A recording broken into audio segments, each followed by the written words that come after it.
Welcome back. आपकी अदालत में आज हम मुकदमा चला रहे हैं शाहरुख खान पर। आपकी अदालत में अगला इल्जाम। आपकी अदालत में सुपरस्टार शाहरुख खान पर आरोप है कि ये खबरों में बने रहने के लिए विवादों को हवा देते हैं। जितनी कंट्रोवर्सी होती है उनके जड़ में जाता हूं तो पता लगता है आपने ही उसके अंदर आग डाली है। और लोग कहते हैं कि ये बॉक्स ऑफिस के किंग है, कंट्रोवर्सीज के भी किंग है। अब मैंने सुना कि लंदन में आपने कहा कि one does have to become a legend, तो कंट्रोवर्सी तो क्रिएट करनी पड़ती है। नहीं, अब मैं क्या दूं, ऐसे ही सब लोग बोलते रहते हैं मुझको, तो मैंने कोई स्मार्ट जवाब ही दे दूं मैं कि यार अगर लेजेंड बनना है तो कंट्रोवर्सीज चाहिए। एक्चुअली क्या है कि मैं कंट्रोवर्सीज करता नहीं हूं, मगर मुझको कभी मेरे जो दोस्त भी हैं और सब मुझे बोलते हैं, कभी मैं कोई गलत बात सुन लेता हूं जो मुझे लगता है ऐसी छिछोरी है, घटिया है, तो मैं चुप नहीं बैठता हूं। तो क्या होता है, एक्चुअली एक सिचुएशन में आके इंसान को चुप हो जाना चाहिए कि यार ये लोग तो बोल रहे हैं, इनको बोल रहे हैं, तो चुप रहोगे तो कुछ होगा नहीं। बट मैं क्या है उसको फ्यूल कर देता हूँ, या मैं उसको थोड़ी सी और इंपॉर्टेंस देता हूँ बाय सेइंग यार ये पागल है, यार इसने कैसा बोल दिया, ये बिल्कुल गलत बोल रहा है, इसकी nonsense. I take a stand sometimes. कई बार आई थिंक ऐसी पब्लिक फिगर होने में ऐसा होना चाहिए कि स्टैंड नहीं लेना चाहिए। अब मुझे ऐसा लगता है, मैं हर रोज़ अपने आप को प्रॉमिस करता हूँ, लेकिन कभी भी कुछ गलत बात सुनता हूँ, अपरता की बात सुनता हूँ, ऐसा इरिटेटिंग बात सुनता हूँ कि यार ऐसा नहीं है, तो मैं स्टैंड ले लेता हूँ। उससे थोड़ा तकलीफ बढ़ जाती है। लेकिन आपने पहले बात कही थी मैं फ्यूल कर देता हूँ कंट्रोवर्सीज को, जैसे करण जौहर को लेकर के बहुत सारी बातें कही गई, आपके करण जौहर के बारे में कई तरह की बातें कही गई। जब आप उनको इंटरव्यू देते हैं या उनके साथ स्टेज पर होते हैं तो आप ही उसमें थोड़ी सी माचिस दिखा देते हैं। नहीं, मैंने तो कुछ नहीं किया। मतलब आप कौन सी वाली रूमर की बात कर रहे हैं, बोल दीजिए। फैमिली शो भी है तो क्या है, चलेगा।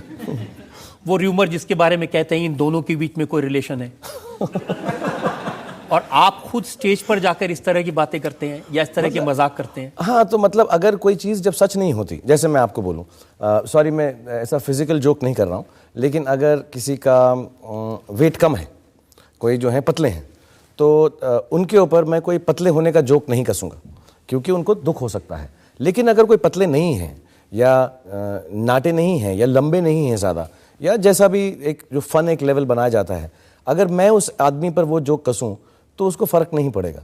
सो हमारे को ऐसे जोक करने का कोई फ़र्क नहीं पड़ना चाहिए, क्योंकि हम उसको मजाक बना चुके हैं कि यार ये लोग ऐसा बोलते हैं, हम खुद इसको मजाक समझते हैं। तो हम उसको लाइटर वेन में लेके उसको हमने, because he is also got a sense of humour, और हम लोगों को ऐसा सोचना ही बड़ा अजीब लगता है, ऑकवर्ड लगता है। So I think when we make fun of it, people will understand it's a joke and it is not to be taken seriously. लेकिन आपको नहीं लगता कि जब मजाक करते हैं तो लोग उसके अंदर और ज़्यादा उसको कुछ समझने लगते हैं? अब हर किसी की समझ तो हम कंट्रोल कर नहीं सकते। जिसको ये समझकर एक्साइटमेंट होती है उनको भी मजे कर लेना तो थोड़े दिन के लिए यार। तो इसमें कुछ सच्चाई नहीं है? अगर होगी भी तो यहाँ थोड़ा बताऊंगा। मतलब अभी इतना तो बेवकूफ नहीं हूँ और ना ही इतना सच्चा हूँ। क्यों? जब आप ऐसे जवाब देते हैं तो ही तभी तो प्रॉब्लम होती है। मैं गीता पर कसम रखकर खाता हूं और सीता पर भी और नीता पर भी कि मैं जो कुछ कहूंगा सच कहूंगा, इसके अंदर कोई सच्चाई नहीं है। और जो मैंने उसके बाद बोला वो सिर्फ मजाक था, और उसको मजाक ही लीजिएगा। जो बाकी बोला है वो बिल्कुल सच था। क्लियर हो गया? ये नहीं पता चल रहा कि कौन सा सच था और कौन सा मजाक था। तो आप बोलिए सर क्या करूं मैं, फांसी दे दीजिए जज साहब मुझको। पब्लिक से पूछते हैं कि वो क्या करना चाहते हैं आपके साथ। Sir, first of all, I want to say, I love you, sir. Thank you. Sir, my question to you is, एक बार दीपिका मैम ने कहा था, she was only 18 when she saw DDLJ. How do you feel about it? 8-9 साल की थी। How do you feel about it? अच्छा ही लगता है कि बचपन से उनकी चॉइस अच्छी थी।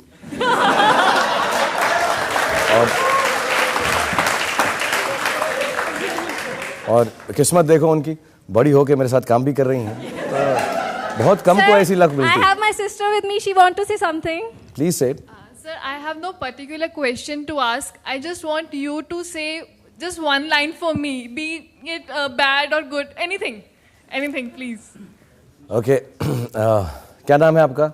ईशा सचदेवा. ईशा सचदेवा, तेरी आंखों की नमकीन मस्तियां।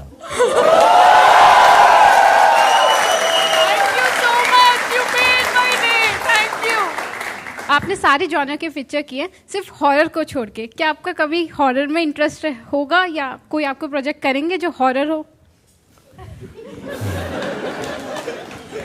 मुझे खुद थोड़ा सा हॉरर से डर लगता है, और हॉरर पिक्चरों में ना मैंने नोट किया है कि हीरो कितना भी शुरुआत में अच्छा हो, एंड तक वो पहुंचते पहुंचते कुछ टेढ़ा बिंगा हो जाता है ऐसा।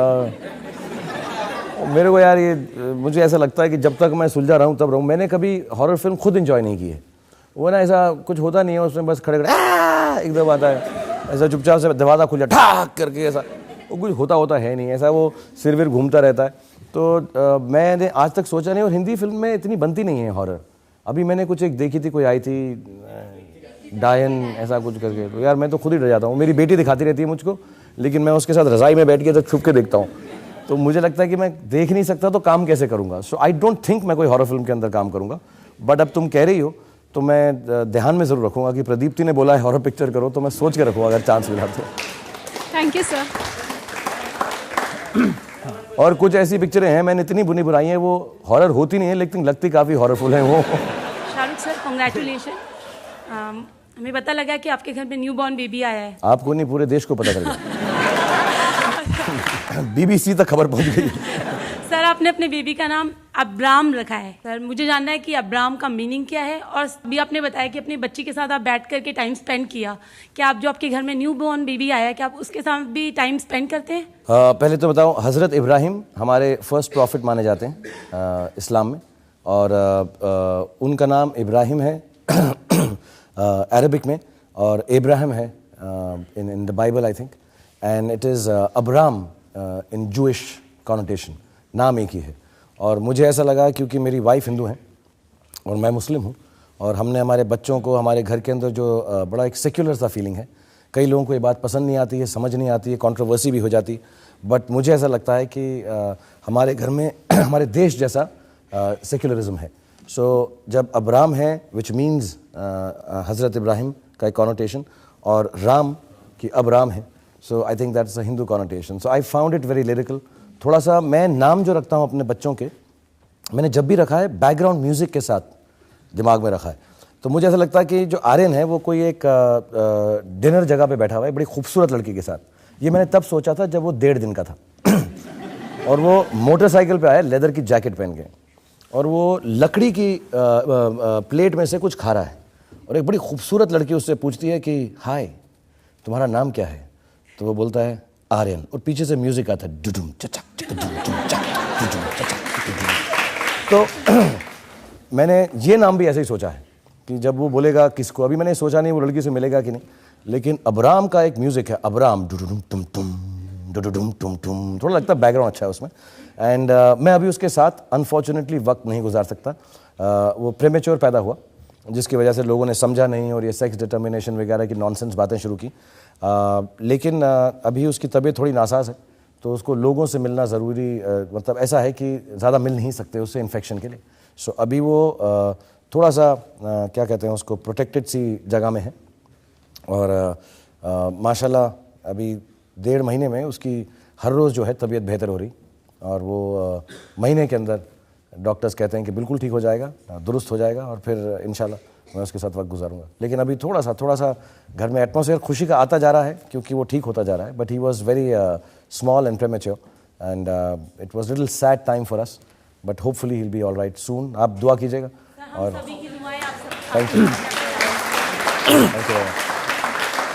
शाहरुख, हम सब लोग दुआ करेंगे छोटे से अब्राम के लिए, वो जल्दी ठीक हो जाएं, आप उनके साथ खेल सकें, उनको लोगों को दिखा सकें, और लगता है कि पूरे देश की दुआएं हैं। और मेरे भी इल्ज़ामात अब ख़त्म हो रहे हैं, और आपने हर इल्ज़ाम का बड़े मुस्कुरा करके जवाब दिया। 1-2 में कंफ्यूज किया है मैंने आपको। मैंने तो आपको हर चीज़ में कंफ्यूज किया है। ओके। लेकिन ये फैसला जज साहब पर छोड़ते हैं।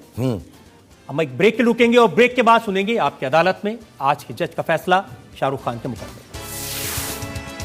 इट्स प्लेजेंट इस यहाँ पे आओ, और रजत साहब इतना डांटते वांटते हैं, तो जब भी मुझे दुख हो रहा था मैं आपके चेहरों को देखकर खुश हो रहा था। तो थैंक यू रजत साहब।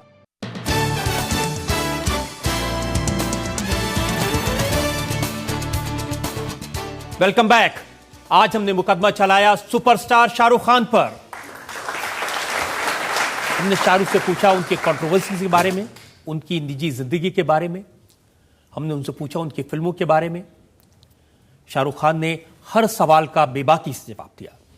अब वक्त है आपकी अदालत में आज के जज पुष्पेश पंत के फैसले का। अदालत ने बड़े गौर से मुलजिम के बयानों को सुना और तमाम पेश किए सबूतों को ध्यान से देखा। एक इल्ज़ाम है कि कामयाबी के लिए शाहरुख कुछ भी कर सकते हैं। मुझे लगता है जिस तरह की पुश्तैनी बादशाहत के सपने देखते हमारे नेता एक साजिश कर रहे हैं, उनके मद्देनज़र किसी कलाकार का कामयाबी का सपना देखना बिल्कुल ही एक ऐसी चीज़ है जिसको अपराध नहीं कहा जा सकता है। दूसरा इल्ज़ाम इन पे है कि बदन की टूट फूट और सर की चोट के बावजूद ये नाचते फांदते रहते हैं, कूदते रहते हैं। मगर मुझे लगता है जब तक शाहरुख की रीढ़ की हड्डी सलामत है तब तक हम लोगों को बहुत सरदर्द पालने की ज़रूरत इस मामले में नहीं है। दूसरों को खुश रहने के लिए अगर आदमी अपने दर्द को छुपा के मुस्कुराने की कोशिश करता रहता है तो इसे अपराध कतई नहीं समझा जा सकता है। कुछ गलतियां जो शाहरुख ने की हैं उनसे हुई हैं, कभी आपा खोकर, कभी गुस्से में, कभी नादानी में, कभी सेंस ऑफ ह्यूमर की वजह से, और जिसके बारे में वो भरोसा दिलाते हैं कि उनको इस तरह की हरकतों को दोहराने वाले नहीं हैं, तो उनको अदालत दरकिनार करती है। और इसलिए महज सुनी सुनाई और अफवाहों को दरकिनार कर अदालत शाहरुख खान को बाइज्जत बरी करती है।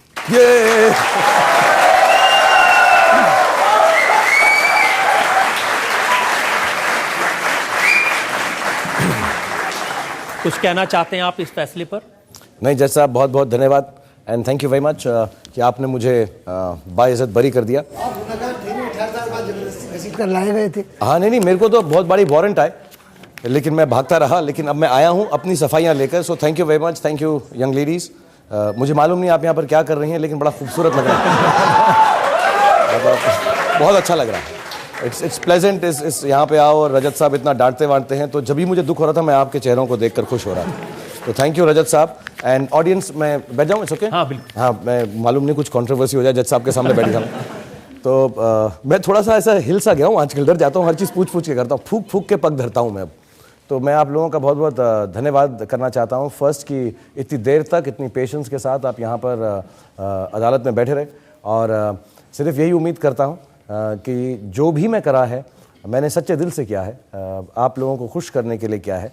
और कभी कभार जिस काम की वजह से मुझे टेंशन हो जाती है मैं आप तक नहीं पहुँचने देता हूँ, लेकिन ऊपर नीचे 19-20 मैं कोई उल्टी सीधी हरकत कर दूँ तो अपना समझकर माफ़ कर दीजिएगा।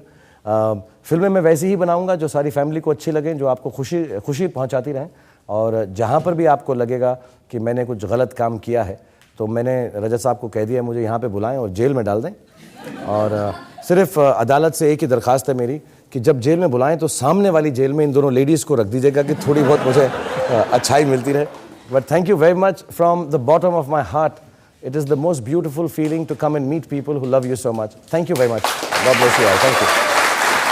और हम उम्मीद करते हैं कि शाहरुख खान इसी तरह जनता को एंटरटेन करते रहेंगे, फिल्में बनाते रहेंगे और सुपरस्टार बने रहेंगे और नई नई बुलंदियों पर पहुंचते रहेंगे। शुभकामनाओं के साथ आज का शो यहीं खत्म करते हैं। अगले हफ्ते आपसे मुलाकात होगी एक नई शख्सियत के साथ। तब तक के लिए नमस्कार।